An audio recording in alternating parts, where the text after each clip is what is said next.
Hello நண்பர்களே, இன்னைக்கு இருக்கக்கூடிய மக்கள் எந்தெந்த விஷயங்கள் மற்றவங்க கிட்ட ஷேர் பண்ணலாம், எந்தெந்த விஷயங்கள் எல்லாம் மற்றவங்க கிட்ட ஷேர் பண்ணக்கூடாது என்கிற அடிப்படையான புரிதல் என்பதே கிடையாது. நம்ம எந்த ஒரு நபரை மீட் பண்ணாலும் அவங்கள பற்றி முழுசாக தெரிஞ்சுக்கிறதுக்கு முன்னாடியே கண்மூடித்தனமாக எல்லா விஷயங்களும் எல்லார்கிட்டையும் ஷேர் பண்ணுறாங்க. இந்த மாதிரி ஒரு சில விஷயங்கள் சொல்லாமல் இருக்கிறது தான் நல்லது. ஸோ நம்ம இந்த வீடியோவில் யார்கிட்டையும் ஷேர் பண்ணக்கூடாத இம்பார்ட்டண்ட்டான 10 சீக்ரெட் விஷயங்களை பற்றி பார்க்க போகிறோம். அது மட்டும் இல்லாமல் ஷேர் பண்ணாமல் இருக்கிறதுனால எந்தெந்த விஷயத்துல எல்லாம் நமக்கு அட்வான்டேஜஸாக இருக்குது அப்படின்னு இந்த வீடியோவில் பார்க்க போகிறோம். இதில் நம்ம தெளிவாக ஒரு விஷயத்தை புரிஞ்சுக்கணும். எல்லார்கிட்டையும் எல்லாமே தெரிஞ்சுக்கணும்னு அவசியம் கிடையாது, அப்படி தெரிஞ்சிக்கவும் கூடாது. இந்த மாதிரி ரகசியங்கள் பாதுகாப்பது தான் இருக்கிறதுல ரொம்ப கஷ்டமான டாஸ்க்கு. ஆனால் அதை பாதுகாத்துட்டோம் அப்படின்னா நம்மளால் பல விஷயங்களில் இருந்து தப்பிக்க முடியும். ஸோ டைம் வேஸ்ட் பண்ணாமல் யார்கிட்டையும் சொல்லக்கூடாத 10 இம்பார்ட்டண்ட்டான விஷயங்களை பற்றி பார்க்கலாம். வெல்கம் டு வலிமை சேனல்.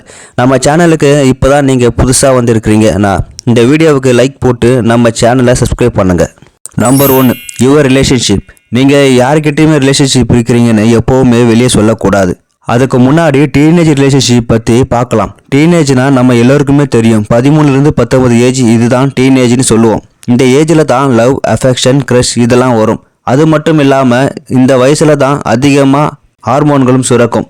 ஆனால் இந்த வயசில் வரக்கூடிய ரிலேஷன்ஷிப்பு 90% சக்ஸஸ் ஆகிறதே கிடையாது. ஆனால் எப்போவுமே நீங்கள் யாரோடையும் ரிலேஷன்ஷிப் இருந்தாலுமே நீங்கள் அதை மற்றவங்க கிட்ட ஷேர் பண்ணணும் என்கிற அவசியம் கிடையாது. அப்படி ஷேர் பண்ணுறதுனால பல பிரச்சனைகள் தான் நீங்கள் சந்திக்க வேண்டி வரும். ஸோ எந்த ஒரு ரிலேஷன்ஷிப்பையுமே மற்றவங்க கிட்ட ஷேர் பண்ணாதீங்க. Number 2, your goals. உங்களுடைய பெரிய கோல், அதாவது நம்ம அச்சீவ் பண்ணக்கூடிய விஷயங்கள் எல்லார்கிட்டையும் சொல்கிறத நிறுத்துங்க. ரொம்ப க்ளோஸ் ஃப்ரெண்ட்ஸாக இருந்தாலும் கூட பரவாயில்ல, மற்றபடி எல்லார்கிட்டையுமே உங்கள் கோல்ஸை சொன்னீங்கன்னா அது உங்களுடைய கோல் அச்சீவ் பண்ணாமல் தடுப்பதற்கான வாய்ப்புகள் அதிகம். இந்த மாதிரி உங்கள் பெரிய கோல் மற்றவங்க கிட்ட சொல்லும்போது சைக்காலஜிக்காக என்ன ஆகும்னா, பக்கத்தில் இருக்கிறவங்க பாராட்டுவாங்க. ஆனால் உங்கள் ட்ரீமை அச்சீவ் பண்ணுறதுக்கு முன்னாடியே பாராட்டும் போது உங்களோட மைண்ட் அந்த பாராட்டுகள்னால சாட்டிஸ்ஃபை ஆகிடும். இதன் காரணமாக உங்கள் கோலுக்காக நீங்கள் போட்ட எஃபர்ட் ரொம்பவே கம்மியாயிடும். அது மட்டும் இல்லாமல் நான் இதை செய்ய போகிறேன் அப்படின்னு மற்றவங்க கிட்ட சொல்லி கிண்டல் பண்ணுறதுக்கான வாய்ப்புகளையும் நீங்களே உருவாக்கி கொடுக்குற மாதிரி ஆகிடும். அதனால உங்களுக்கு ப்ரெஷர் தான் அதிகமாகும். சேம் டைம் ஏன் க்ளோஸ் ஃப்ரெண்டு கிட்ட மட்டும் சொல்லணும்னு சொன்னேன்னா, யார் க்ளோஸ் ஃப்ரெண்டாக இருந்தாலும் சரி, நம்ம ஒரு விஷயம் பண்ண போகிறோம் சொன்னோம்னா அவன் பாராட்ட மாட்டான். அதுக்கு பதிலாக நம்ம கிண்டல் தான் பண்ணுவான். இதனால் அவன் உங்கள் கிண்டல் பண்ணுறதுக்காகவே நீங்கள் எப்படியாவது அந்த விஷயத்தை செஞ்சிடணும்னு வெறியில் அந்த விஷயத்தை செஞ்சு உங்களோட கோலையும் அச்சீவ் பண்ணிடுவீங்க. ஸோ நீங்கள் அச்சீவ் பண்ணலாம் நினைக்கிற விஷயத்த எல்லோருக்கிட்டையும் ஷேர் பண்ணாதீங்க. Number 3, others people secret. நண்பர்களே, துரோகிகள் கூட மன்னிக்கலாம், ஆனால் நம்பிக்கை துரோகிகள் மன்னிக்கவே முடியாது என்கிற மாதிரி என்றைக்குமே நம்ம ஒரு நம்பிக்கை துரோகியாக இருந்துடக்கூடாது. மற்றவங்க நம்மளை நம்பி ஒரு சீக்ரெட் சொன்னாங்களன்னா அது கடைசி வரைக்கும் யார்கிட்டையும் சொல்லக்கூடாது. ஏன்னா அது அவங்கள மட்டும் காயப்படுத்தாது, நம்முடைய கேரக்டரையும் சேர்த்து பாதிக்கும். ஸோ யாராவது நம்மளை நம்பி ஒரு சீக்ரெட் சொன்னாங்களன்னா அவங்கள நம்ம என்றைக்குமே ஏமாற்றக்கூடாது. Number 4, other people characters. உங்களுக்கு சில பேரை பிடிக்காமல் இருக்கலாம், அதே மாதிரி உங்களுக்கு பிடிக்காதவங்க பற்றி மற்றவங்க கிட்ட பேசுகிறத நிறுத்துங்க. புரிஞ்சிக்கிற விதம் சரியாக இருக்கும்னு அவசியம் இல்லை. எப்போவுமே நாம் சரியாக தான் புரிஞ்சிக்குவேன், சரியாக தான் செய்வேன், சரியாக தான் நடக்குவேன்னு உங்களால் சொல்ல முடியாது. ஏன்னா மனுஷனா ஏதாவது ஒரு வகையில் தப்பு செஞ்சு தான் ஆகணும். அதே மாதிரி சில நேரங்களில் ஒரு நல்லவனை போய் நீங்கள் தப்பாக நினச்சிக்கிட்டு அவர் செஞ்சது எல்லாம் தப்பாக புரிஞ்சிக்கிட்டு மற்றவங்க கிட்ட இவன் இப்படி, இவன் எனக்கு பிடிக்காது சொல்கிறப்ப அவர் கூட இருக்கிற பீப்புளுக்கு அவர் மேலே கெட்ட அபிப்பிராயம் உருவாக வாய்ப்புகள் இருக்குது. இதனால் அவங்க கிட்ட பேசுறது கூட அவாய்ட் பண்ணுவாங்க. ஒரு வேளை அப்படி இல்லாமல் அவங்கள பற்றி நல்லா தெரிஞ்சவங்களாம் இருந்தாங்களன்னா அவங்க உங்ககிட்ட நீங்கள் ஏதாவது தப்பாக புரிஞ்சுக்கிட்டீங்க, அவன் சரியாக தான் இருக்கான் அப்படின்னு உங்களை அசிங்கப்படுத்திட்டாங்கன்னா அவங்கக்கிட்ட இருக்கிற மரியாதையும் போயிடும். அது மட்டும் இல்லாமல் நீங்கள் மற்றவங்களுக்கு கெட்டவனாக தெரியறதுக்கும் ஆரம்பிப்பீங்க. ஸோ ஒருத்தவங்க உங்களை பிடிக்கலனா அது உங்களுக்குள்ளேயே வச்சுக்கிங்க, மற்றவங்க கிட்ட ஷேர் பண்ணாதீங்க. Number 5, your learning. நீங்கள் எவ்வளவு சம்பாதிக்கிறீங்க, மாதம் எவ்வளவு சேவ் பண்ணுறீங்க, எதுக்கெல்லாம் இன்வெஸ்ட் பண்ணுறீங்க, உங்களுக்கு பேசிவாக எவ்வளவு இன்கம் வருது, உங்களோட பேங்க் பேலன்ஸ் என்ன, இந்த மாதிரி உங்கள் மணி சம்மந்தப்பட்ட விஷயத்தை யார்கிட்டையும் ஷேர் பண்ணாதீங்க. நீங்கள் மற்றவங்க கிட்ட சம்பாதிக்கிறத பற்றி ஷேர் பண்ணீங்க அப்படின்னா நீங்கள் உங்களோட அடையாளத்தை உங்களோட லேர்னிங்கை வச்சு தான் தீர்மானிக்கிறேன்னு அர்த்தம். அதனாலேயே இதையே தான் மற்றவங்க கிட்டையும் பண்ணுவீங்க. உங்களுடைய மணி சம்பந்தப்பட்ட விஷயங்கள் எதுவாக இருந்தாலும், அது நல்ல நிலைமையில் இருந்தாலும் சரி, மோசமான நிலைமையில் இருந்தாலும் சரி, அது என்னன்னு மற்றவங்க கிட்ட ஷேர் பண்ணாதீங்க. ஒருவேளை நீங்கள் நல்ல நிலைமையில் இருந்தீங்க அப்படின்னா அது எப்படி அடுத்த கட்டத்துக்கு கொண்டு போகலாம் மட்டும் யோசிங்க. இல்லை மோசமான நிலையில் இருந்தீங்க அப்படின்னா அது எப்படி சரி பண்ணலாம்னு நீங்களே யோசிங்க. அது மட்டும் இல்லாமல் உங்களோட சுச்சுவேஷன் மோசமாக இருக்குன்னு நீங்கள் அதை மற்றவங்க கிட்ட சொல்கிறதுனால ஒரு பைசா கூட பிரயோஜனம் கிடையாது. Number 6, your strength and weakness. உங்களுடைய பலவீனம் எதுவாக வேண்டுமானாலும் இருக்கலாம். உங்களுடைய ஃபேமிலியாக இருக்கலாம், உங்களுடைய கோபமாக இருக்கலாம், எதுவாக வேண்டுமானாலும் இருக்கட்டும். அந்த வீக்னஸ் அதாவது பலவீனத்தை யார்கிட்டையும் ஷேர் பண்ணாதீங்க.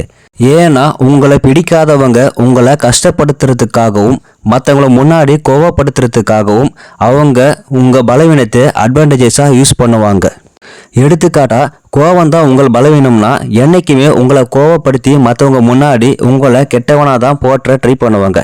அதே மாதிரி உங்களை பலம் மற்றவங்க கிட்ட சொன்னீங்கன்னா அது அவங்க அழிக்கத்தான் நினைப்பாங்களே தவிர அதை நினச்சி சந்தோஷப்பட போகிறது கிடையாது.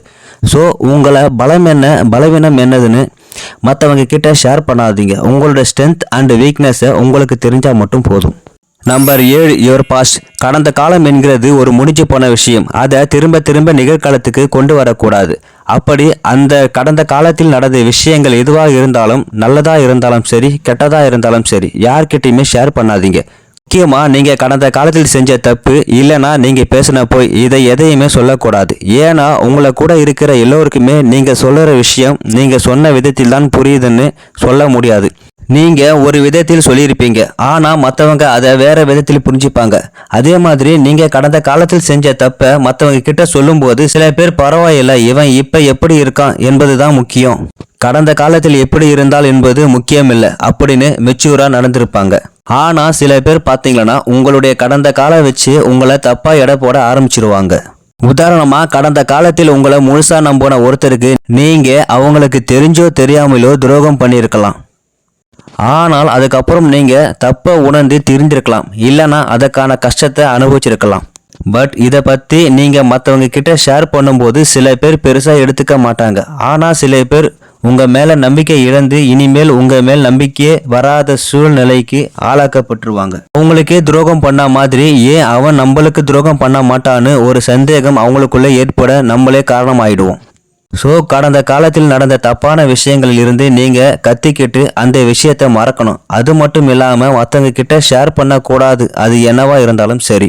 Number 8, how you feel about someone. மற்றவங்க பற்றி நீங்கள் என்ன நினைக்கிறீங்க அப்படின்றத அவங்கள தவிர நீங்கள் யார்கிட்டையுமே சொல்லாதீங்க. நீங்கள் ஒருத்தர் நம்பிக்கையானவர்னு மற்றவங்க கிட்ட ஷேர் பண்ணலாம், ஆனால் அது எதாச்சியாக மற்றவங்க காதில் கூட விழுறதுக்கு வாய்ப்புகள் இருக்குது. ஒருத்தர் இப்படி தான், இவர் கேரக்டர் இப்படி தான் அப்படின்னு நினச்சிங்களன்னா அது உங்கள் மனசிலேயே வைக்கணும். அது இல்லாமல் நீங்கள் ஒருத்தர்கிட்ட ஷேர் பண்ணி அது மற்றவங்க காதலை விழுந்துருச்சு அப்படின்னா அது உங்களை 2 பேர் மத்தியில் இருக்க ஒரு நல்ல ரிலேஷன்ஷிப்பை பாதிக்கிறதுக்கு அதிக வாய்ப்புகள் இருக்குது. ஸோ எப்போவுமே நீங்கள் மற்றவங்க பற்றி என்ன நினைக்கிறீங்கன்னு யார்கிட்டையும் சொல்லாதீங்க. அப்படி நீங்கள் சொல்லணும்னு நினச்சிங்களன்னா சம்மந்தப்பட்ட ஆளிடம் நேரடியாகவே சொல்லுங்கள். Number 9, personal life. உங்கள் ஃபேமிலியில் நடக்கிற பிரச்சனைகள் மற்றவங்க கிட்ட சொல்கிறது நிறுத்துங்க. ஏன்னா என்றைக்கு நம்முடைய ரிலேஷன்ஷிப் பற்றின விஷயங்கள் வெளியே கொண்டு போகிறோமோ அன்றைக்கே பிரச்சனைகள் வேறு மாதிரி வளர ஆரம்பிக்கும். இவங்க ஃபேமிலி எப்போவுமே இப்படித்தான் சண்டை போட்டுக்கிட்டே இருப்பாங்க அப்படின்னு சொல்லிக்கிட்டு ஃபேமிலிக்கு இடையே வந்து ஏற்றி தான் விடுவாங்களே தவிர பிரச்சனைகளை தீர்த்து வைக்க மாட்டாங்க. மற்றவங்களுக்கு உங்கள் ஃபேமிலியில் சண்டை வருதுன்னா அது டைம் பாஸ், அதாவது பொழுதுபோக்கு தான். ஸோ உங்கள் ரிலேஷன்ஷிப் இருக்கக்கூடிய பிரச்சனைகளை மற்றவங்க கிட்ட ஷேர் பண்ணாதீங்க. Number 10, your secret. உங்களுக்குள்ளேயும் சில ரகசியங்கள் இருக்குது. அந்த ரகசியங்களை முடிஞ்ச வரைக்கும் யார்கிட்டையும் ஷேர் பண்ணாதீங்க. நீங்கள் சில நேரங்களில் உங்களுடைய க்ளோஸ் ஃப்ரெண்டுக்கிட்ட நான் யார்கிட்டையும் சொன்னது இல்லை நான் யார்கிட்டையும் சொல்லாத சீக்ரெட்டை சொல்கிறேன் அப்படின்னு உங்களோட சீக்ரெட்டை எல்லார்கிட்டையும் சொல்ல ஆரம்பிச்சிடுவீங்க.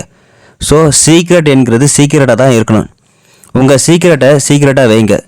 இப்போதான் காய்ஸ், இப்போ பார்த்த இந்த விஷயங்கள் எல்லாம் யார்கிட்டையும் ஷேர் பண்ணாமல் இருந்தால் உங்கள் ஃப்யூச்சர் வரக்கூடிய பிரச்சனைகள் கூட நீங்கள் தவிர்ப்பதுக்கு கண்ட்ரோல் பண்ண முடியும்.